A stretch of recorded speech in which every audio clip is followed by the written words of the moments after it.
News, सच जरूरी है। नमस्कार दर्शकों, मैं श्रद्धा तिवारी और आप देख रहे हैं MNS न्यूज टीवी। तो आइए देखते हैं छत्तीसगढ़ से आई हुई खास खबर। एक नजर डालते हैं आज की हेडलाइंस का। जगदलपुर महिला कर्मचारियों के चरित्र हनन का आरोप। उपराजधानी में नारी शक्ति का गौरव। SBI के 35 ग्राहकों की 45 लाख से।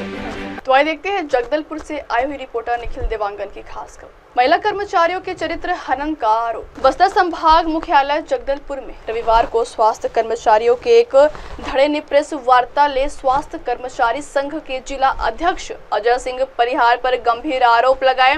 इस दौरान महारानी अस्पताल में पदस्थ महिला स्टाफ नर्स, छत्तीसगढ़ स्वास्थ्य कर्मचारी महारानी अस्पताल इकाई अध्यक्ष रीमा दानी ने अजय परिहार पर उनके चरित्र धूमिल करने, उनका नाम प्रांतीय पदाधिकारियों के नाम जोड़कर बदनाम करने की साजिश रचने का आरोप लगाया। रीमा दानी ने अजय परिहार पर उन्हें सरेआम उठवा लिए जाने और अपने ट्रक से कुचलने की धमकी देने के आरोप लगाया है। तो आइए सुनते हैं रीमा दानी एवं स्मिता कच्छ जी से। मेरा नाम स्मिता कच्छ है। मैं स्टाफ नर्स हूँ महारानी अस्पताल में। मुझे दिनांक 31/12/2024 को शासकीय आवास आवंटन हुआ था और आवास आवंटन होने के बाद मैं 3 तारीख से वहाँ पर रहने लगी हूँ। आज पर्यंत तक मैं रह रही हूँ, लेकिन श्री अजय परिहार के द्वारा बहुत ही ज़्यादा मानसिक रूप से भी बहुत प्रताड़ित किया गया। अभद्र टिप्पणियाँ उनके द्वारा की गई। दिनांक 2 तारीख के आसपास CS ऑफिस के सामने मेरी मुलाकात परिहार जी के साथ हुई, तो उनके द्वारा मुझे बहुत सारी चीज़ें कही गई जो नहीं कहना चाहिए था उनको। बदतमीजी से उन्होंने मुझसे बात की थी। 2 जनवरी। जिला अध्यक्ष, छत्तीसगढ़ प्रदेश स्वास्थ्य कर्मचारी संघ के अध्यक्ष, उनके द्वारा ये सब कहा गया। और उसके बाद मुझे आवासीय क्षेत्र में रहने के लिए मुझे कहा गया कि अगर क्वार्टर तुमको मिल जाता है तो क्वार्टर मिलने के बाद भी मैं 3 महीने में 6 महीने में तुमको खाली करवा दूंगा। मेरी गाड़ियां चलती। अपना पॉलिटिकल जो पावर है उन्होंने शो किया, धमकी दी मुझे। और ये बहुत सारी चीजें हुई और आज पर्यंत तक चल रही हैं। इसका कंप्लेन छत्तीसगढ़ प्रदेश स्वास्थ्य कर्मचारी संघ अनुशासन समिति में मेरे द्वारा 27 जनवरी को किया गया था, लेकिन आज तक कोई भी कार्रवाई कहीं से हुई नहीं है। विभाग में भी मेरे द्वारा आवेदन प्रस्तुत किए गए थे, लेकिन किसी भी प्रकार की सुनवाई हुई नहीं है। वहाँ जो क्वार्टर मुझे मिला है वो क्वार्टर जो है उसमें कुछ सामान है, उनका घरेलू सामान तो नहीं है, लेकिन शासकीय सामान कह सकते हैं, जो टेबल और कुर्सियां हैं वहाँ पर जैसे, तो वो सारी चीजें वहाँ पर हैं और वो अभी तक हटी नहीं है। जी मैडम बताइए। मैं रीमा दानी, स्टाफ नर्स महारानी हॉस्पिटल। मैं यहाँ छत्तीसगढ़ प्रदेश स्वास्थ्य कर्मचारी संघ में मैं एक अध्यक्ष के रूप में अध्यक्ष के पद में मैं थी। और वहाँ पर बहुत से मिस्टर अजय प्रताप सिंह के द्वारा हर महिलाओं नर्सेस के बारे में एक चारित्रिक टिप्पणी की जाती है। हमेशा उनके द्वारा ये बोला जाता है कि ये नर्स वैसी है, और बाकी जो महिलाएं हैं उनके बारे में भी बोला जाता है। चाहे वो डायरेक्ट हो चाहे इनडायरेक्ट हो, वो हर तरीके से हमको चरित्र के बारे में हमारे टिप्पणी करते हैं, हमारे पर्सनल चीज़ों पे टिप्पणी करते हैं। और फोटो के बारे में भी आप फोटो के बारे में भी आप बता रहे थे। हाँ,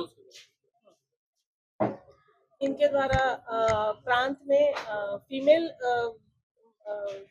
लोगों के फोटोज दिखा के इनके द्वारा उनको परोसे जाने की भी बात कही जाती है।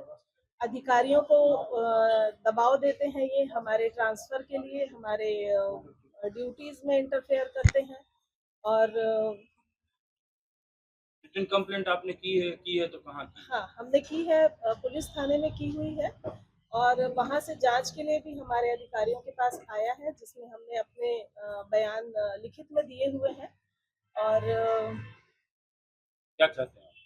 हम चाहते हैं कि ये रोका जाए, क्योंकि ये बहुत ज़्यादा हो गया है कि महिलाओं के चरित्र के बारे में वो इतना कुछ बोल जाते हैं कि हमको अपने ही हॉस्पिटल में एक शर्म महसूस होता है कि हम इस तरीके से बोला जा रहा है हमारे बारे संगठन में। इसीलिए चला रहे हैं। और अजय प्रताप सिंह को प्रेशर भी डालते हैं क्या कहीं भेजने के लिए कर्मचारी नेता पार्टी? नहीं, फिलहाल तो अभी मेरे ये दिमाग मतलब सुनाई नहीं दिया है मुझे, लेकिन बहुत सी हैं फीमेल्स की जिनको कंप्लेन उनके तरफ से आया। आप ये बोल रही हैं कि आपका डिपार्टमेंट नहीं सुन रहा है, इसलिए आप लोगों को मजबूरी में पुलिस के पास जाना पड़ा?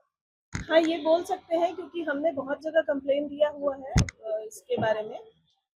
एसपी सर को भी हम जाके बोले थे और अपने अधिकारियों को भी बोले थे, हम पुलिस में भी कंप्लेन किए थे, पर सिर्फ वही मतलब जांच ही चल रहा है अब तक। हमको मतलब रिजल्ट तो कुछ अब तक आया नहीं है। क्या यह है कि थाना में रिपोर्ट करेंगे तो आपके खिलाफ? हाँ, ये बोला गया है कि सिस्टर को कि आप लोग नहीं मानेंगे तो आप लोग को उठवा लेंगे, ट्रक्स चलती हैं उसमें एक्सीडेंट करवा देंगे, या इस टाइप की धमकियाँ वो प्रत्यक्ष भी दिए हैं कई बार और अप्रत्यक्ष रूप से भी दिए हैं। डर के काम करते हैं। हाँ, बहुत ज़्यादा, क्योंकि हमको ड्यूटी में हम ऐसे लगता है कि हमको किसी जो उनकी तरफ है, जो हमारे बड़े जो सीनियर्स हैं, उनकी तरफ से हमको दबाव डाला जाता है कि आपका इंचार्जशिप हटवा देंगे, आपकी ड्यूटी बदल दी जाएगी और मतलब आपको कभी कभी तो ये भी धमकी दी जाती है कि नौकरी से हटा देंगे। इस टाइप की धमकियाँ भी हमको मिलती है। एक बात और बताइए, ऐसा व्यवहार आप 2-4 लोगों के साथ है या सभी के साथ? नहीं, करीब करीब सभी के साथ। आप लोग क्या चाहते हैं? क्या हम चाहते हैं कि इनके लिए एक्शन लिया जाए और हम कम से कम अपनी जो ड्यूटी है, जो नर्सेस की ड्यूटी है, वो 24/7 रहता है, तो हम बिना प्रेशर के और हम अच्छे से नॉर्मल तरीके से हम अपना काम कर सके। इतना प्रेशर में ड्यूटी करना हमारे लिए, मैं नहीं सोचती हूँ कि मतलब नॉर्मल है हमारे लिए, क्योंकि 3 शिफ्ट में ड्यूटी करते हैं हम। कभी रात की भी ड्यूटी होती है जिसमें इनसिक्योरिटी फील होती है कभी भी कि कुछ हो ना जाए ऐसा और वाला। सब पारिवारिक लोग हैं तो घर की ड्यूटी के साथ साथ घर की जिम्मेदारियां भी हम औरतों पर ही होती हैं। अगली खबर, उपराजधानी में नारी शक्ति का गौरव। विश्व महिला दिवस शनिवार को शहर भर में बड़े उत्साह से मनाया गया। विभिन्न सामाजिक संस्थाओं, शैक्षणिक संस्थानों के साथ साथ शासकीय कार्यालयों में भी महिला दिवस पर कार्यक्रम आयोजित किए गए। महिला दिवस पर विभिन्न क्षेत्रों में उल्लेखनीय कार्य करने वाली महिलाओं का सत्कार भी किया गया। कामगारों को भी सम्मानित किया गया। समाज सेवी महिलाओं को भी सम्मानित कर उन्हें उनके योगदान के लिए प्रोत्साहित किया गया। महिलाओं ने भी महिला दिवस पर नारी शक्ति का प्रदर्शन करते हुए यह बताया कि कोई साधारण स्त्री ना समझ दहकती हुई चिंगारी हूँ जो मान पर अपने मर मिटती, मैं भारत की वो नारी हूँ। महिला दिवस का उत्साह विभिन्न इलाकों में देखने को मिला। स्वयंसेवी संस्थाओं ने भी महिलाओं के योगदान को याद किया। समृद्ध समाज का निर्माण करके ही भारत एक विकसित राष्ट्र बन सकता है, इसलिए महिलाओं की समृद्धि के माध्यम से ही एक प्रबुद्ध राष्ट्र का निर्माण किया जा सकता है, ऐसा विश्वास पीपल्स रिपब्लिकन पार्टी के राष्ट्रीय कार्यकारी अध्यक्ष और महाराष्ट्र लघु उद्योग विकास महामंडल के उपाध्यक्ष जयदीप भाई कवाड़े ने व्यक्त किया। सीताबर्डी आनंद नगर स्थित पीरीपा के केंद्रीय कार्यालय में विश्व महिला दिवस उत्साह के साथ मनाया गया। उस समय वह कार्यक्रम में मुख्य अतिथि के रूप में बोल रहे थे।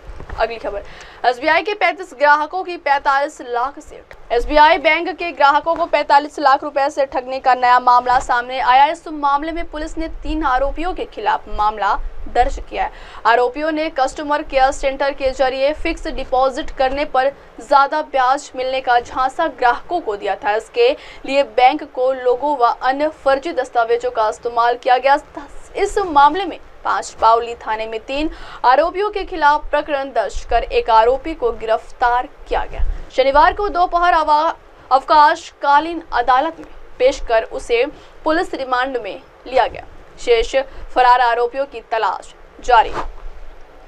आरोपी आशीष यशवंत जोगो स्वप्निल संतोष लांजीवार में एसबीआई का ग्राहक सेवा केंद्र चलाते हैं, जबकि आरोपी दत्ता पंचाल उन्हें उनके कार्य में मदद करता है। संबंधित बैंक का सेवा केंद्र होने से बैंक से संबंधित कुछ हद तक आर्थिक व्यवहार भी करते थे। पेंशन थोड़ी बहुत रकम खाते में जमा करना या निकालने के लिए लोग सेवा केंद्र में जाते थे। वहां आरोपी उन्हें यह बताकर ठगते थे कि उनके ग्राहक सेवा केंद्र में फिक्स डिपॉजिट करने पर ग्राहक को 10% ब्याज मिलता है।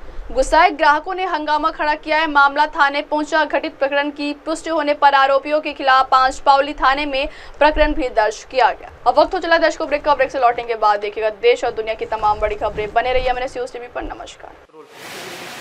हाय हेलो नमस्कार, मैं हूं पंकज विष्णु और आप देख रहे हैं MNS न्यूज़। आप देख रहे हैं MNS न्यूज़, सच जरूरी।